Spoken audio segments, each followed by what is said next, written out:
The fifth major biblical principle has to do with controlling your tongue. This, again, is a huge, huge issue, and we need to look at the scriptures for this.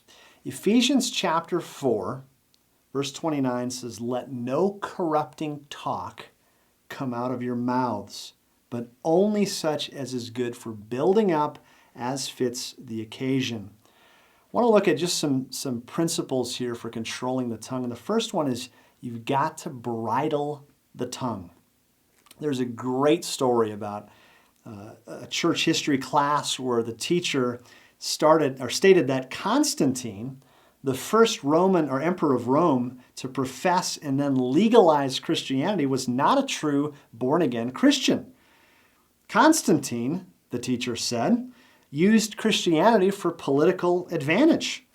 And one student raised his hand and disagreed with the teacher, insisting that Constantine was a true believer and a great leader in the history of the church. And he was visibly upset and proceeded to attack the teacher and verbally attack. And the teacher in turn became angry and defensive and quipped back. And the exchange became so heated that the teacher actually dismissed the class, and the teacher and student walked away from each other. And a week later, the teacher resumed the subject, stating that Constantine merely professed Christianity. And, "Oh," said the student, "I thought you were talking about Augustine, not Constantine.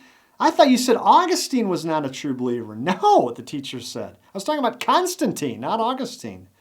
"Well, then," the student said, I agree with you."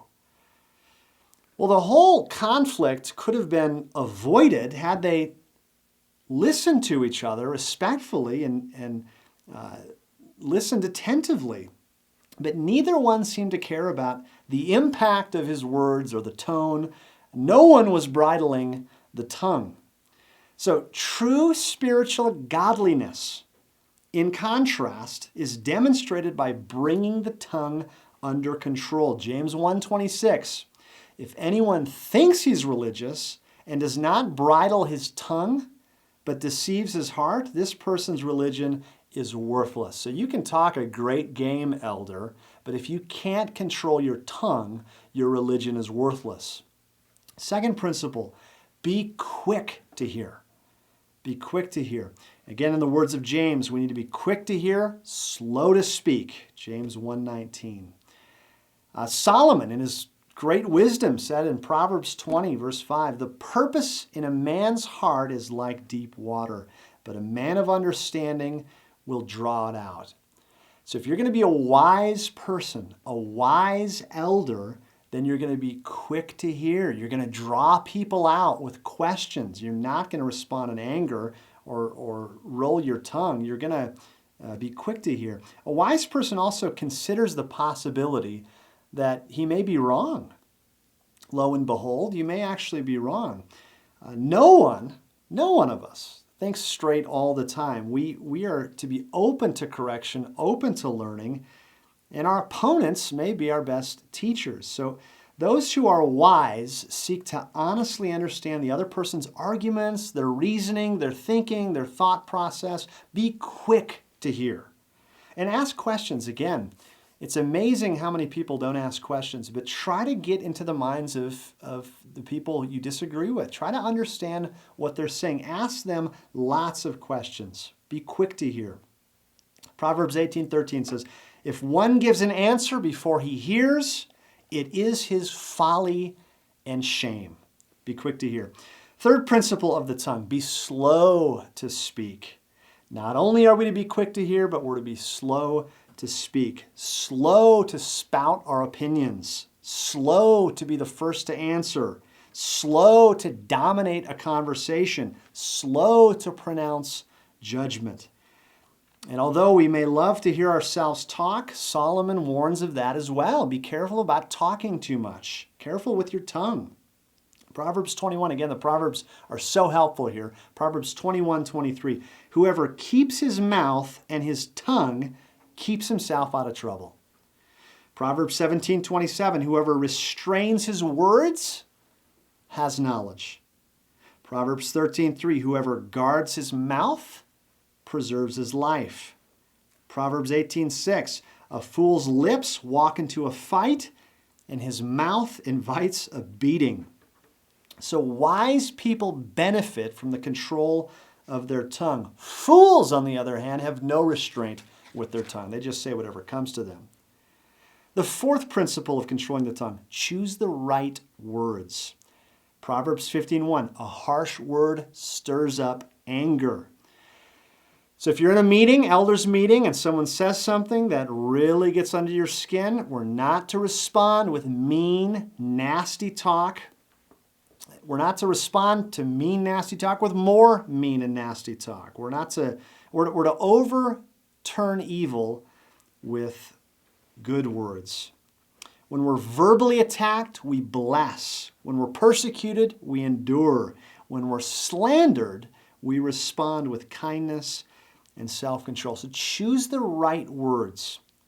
The fifth principle, eliminate cutting words from your vocabulary. After years of experience in facing painful controversy, Francis Schaeffer makes this insightful comment regarding the power of cutting words. He says this, listen closely. I have observed one thing among true Christians, and their differences in many countries. What divides and severs true Christian groups and Christians, what leaves a bitterness that can last for 20, 30, 40 years, invariably, he says, it is a lack of love and the bitter things that are said by true Christians in the midst of their differences. These stick in the mind like glue. This is why the elder has to be so careful with the words that they use. They have to be so careful with their vocabulary. You've got to eliminate cutting words from your vocabulary. The Holy Spirit does not lead elders or Christians, for that matter, to say cruel, nasty, insulting things. We've got to be careful with words like losers or idiots or heretics. Got to be careful with these things. So to gain victory over a cutting tongue, eliminate from your daily vocabulary all unnecessary terms of disparagement. All words that belittle people, mock people, insult people, and demean people. The battle for vocal holiness, Sinclair Ferguson said, is a long-running one, and it needs to be waged incessantly, daily, hourly.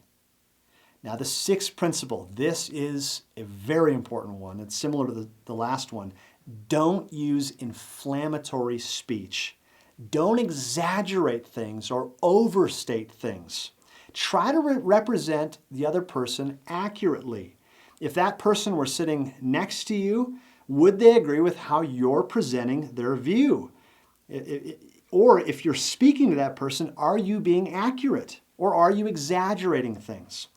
So many examples come to mind, but music is one popular example. People will overstate or exaggerate. You know, we never sing hymns here. Or, how come all we ever sing are hymns? It sounds like a funeral dirge. This is inflammatory language, or it sounds like a rock concert in here. Remove and eliminate inflammatory speech from your vocabulary as well. In fact, it's actually false speech. It's actually false. We're not to overstate things like that. The same is true theologically. This person, is an Arminian. They don't even believe that God knows the future. Or this person's a Calvinist, and basically they just base all their beliefs on, Greek philosophy, and they're determinists, basically. Well, again, these are exaggerations. They're not true. We've got to be gracious with how we represent other people. Now, the fifth major biblical principle is controlling the criticism. This is the last one. Don't be an elder who is a constant critic. It's hard enough dealing with fault finders and critics in the assembly, but when the elders do it with one another, this is very discouraging. So try not to be an elder who is a critic. There is a place for discernment. There is a place for evaluation, but try not to be a critic. Let me give you some principles for this. First of all, stop grumbling and complain or quarreling.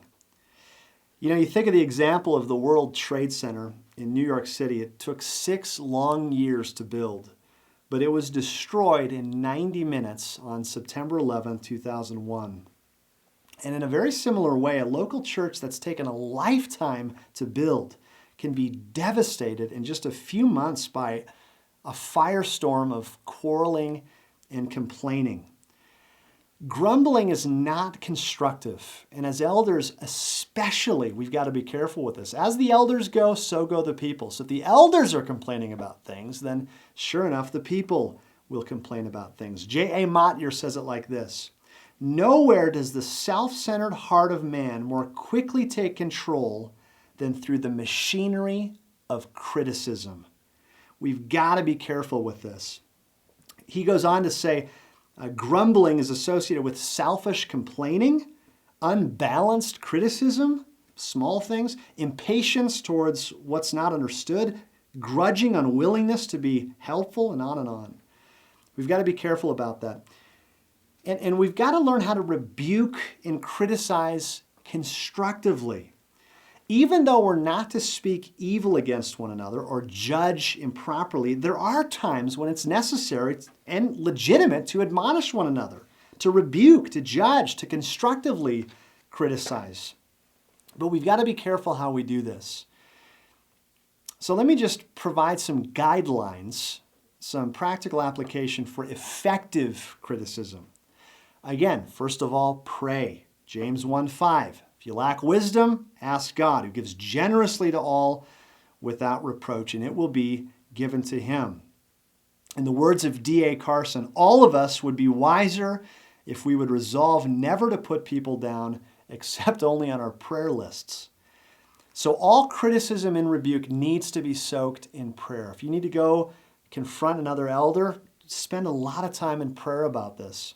And also check your attitudes and motives. You've got to be careful that you're not trying to punish the other person and make them feel bad for what they've done. Criticism that is given with an attitude of pride or vindictiveness, it will hurt the other person. I'm sure we could all tell stories about how we've been confronted by someone in the wrong way. So be very careful. There are times when it's perfectly appropriate to do this. In fact, it behooves us to do this, but we've got to do it in the right attitude and motive. Also, if you are going to have a confrontation, speak gently. Come in a demeanor and a disposition of gentleness. Remember, this is a fruit of the Spirit. And also be very balanced with criticism and words of encouragement. You've got to balance these together. As Charles Spurgeon said, blame comes best on the back of praise. Use Scripture to instruct, and also welcome criticism. You can even open this up in the meeting and say, you know what, I want you guys to know, you other men, I am open to correction. Model this.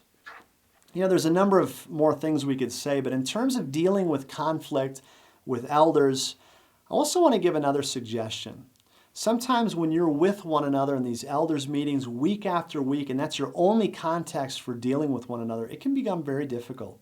So I encourage you men to do what it takes. Take camping trips with the elders. Have one another into your homes. Do fellowship outings with your wives. Fellowship, have fun together outside of the eldership and the elders meetings. These things will be, in a sense, a lubricant to helping with conflict, dealing with conflict. There needs to be a relationship, I think, outside of the elders meetings and the elder council. These are some things I hope that there's been some good meat in here for you to consider. But I hope as you go forward as an elder, be one who's open to correction, open to rebuke, but also one who applies biblical principles as you deal with conflict for the glory of God and His church.